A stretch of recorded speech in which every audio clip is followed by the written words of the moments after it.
What's going on, everybody, man? This is your guy VEOYoung. Right now I am at the pad doing a take two, trying out some different lenses and just making sure that this stuff works for me, bro. And so right now I'm doing my take two, and I was going in, and the next thing you know, I'm like, bro, I gotta do this one over. I gotta do this over.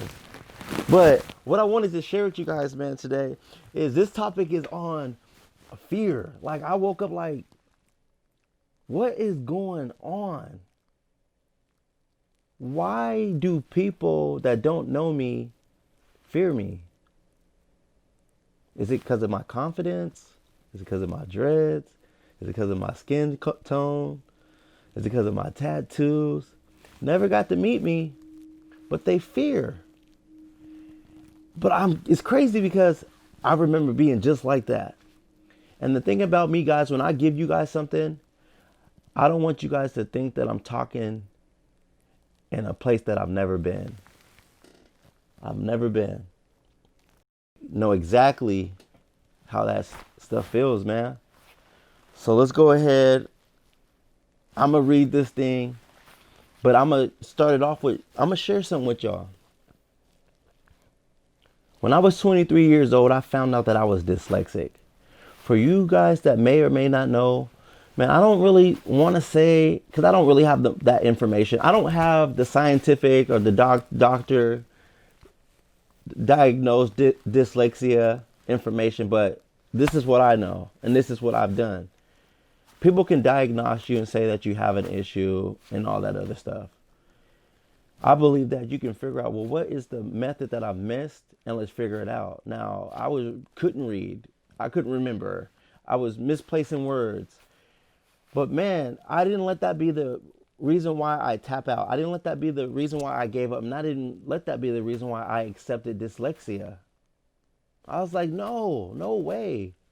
And I remember that day, my grandma told me when I moved to Vancouver, and they said, hey, your son, his grades and the scores are just not accurate. He might be mentally retarded. But she said there's something unique about him. He has this drive. My grandma took that and ran with it. She said, say no more. Say no more. Some of us right now are using these excuses to stop us from that potential and that drive in us. But let me read this thing, man, because guess what? I can't be talking about fear and then with the things that I want to do in my life, I don't do because there's still fear. There's still this danger. You know, and I'm like, no, I might as well do it now.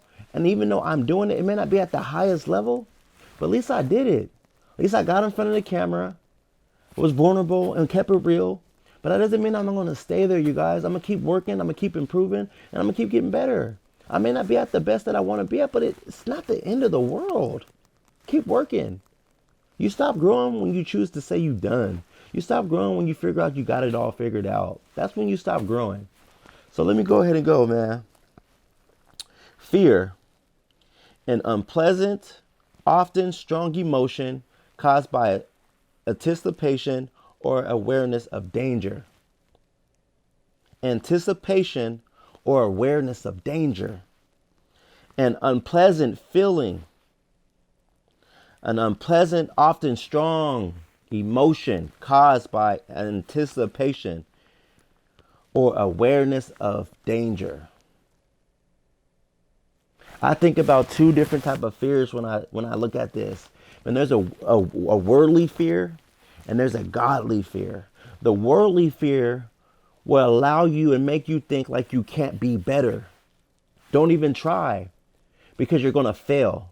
And because we don't have identity, we don't have a belief system, we accept that. And then there's a righteous worldly fear where I can only be, and because of this lifestyle that I'm at, I'm here because I took the risk, and you can't be there because you don't take risks.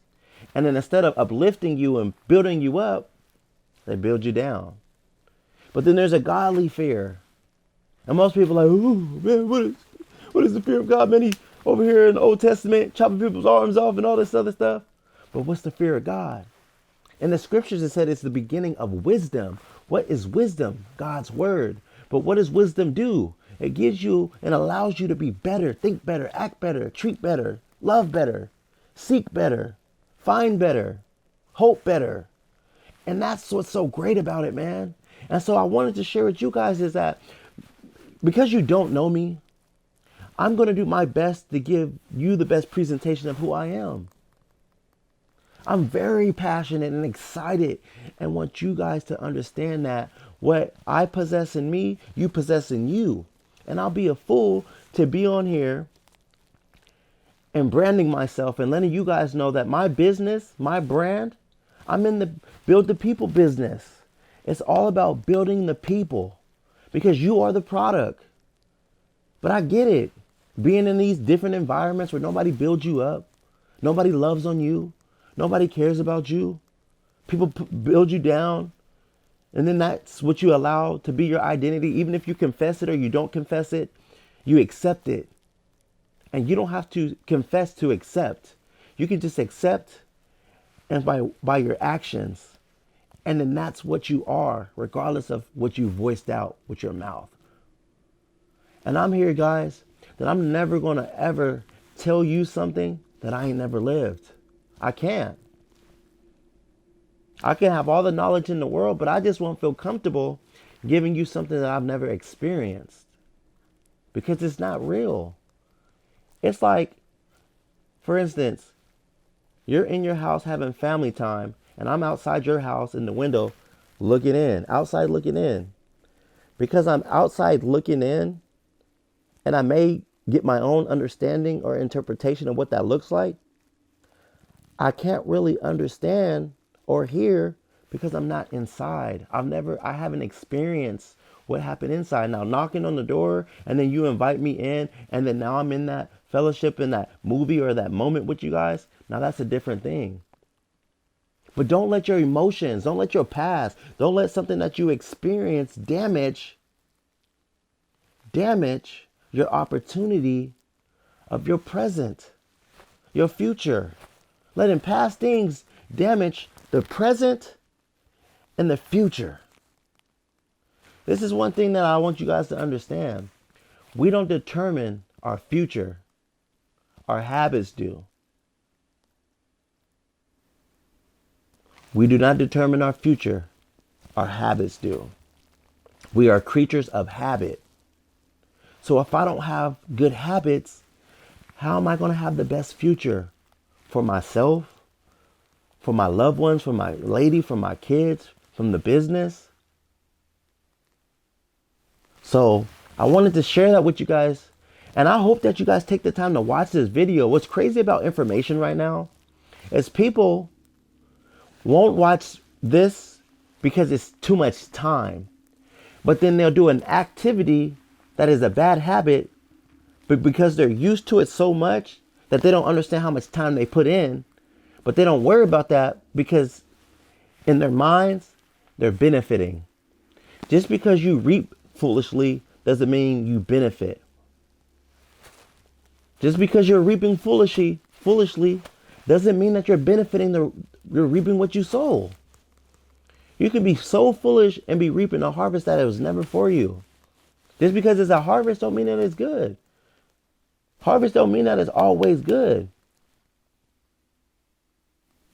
So I wanted to share that with you guys because how I was opening up to you guys saying like, man, how was dyslexic? Teacher said this happened in my life.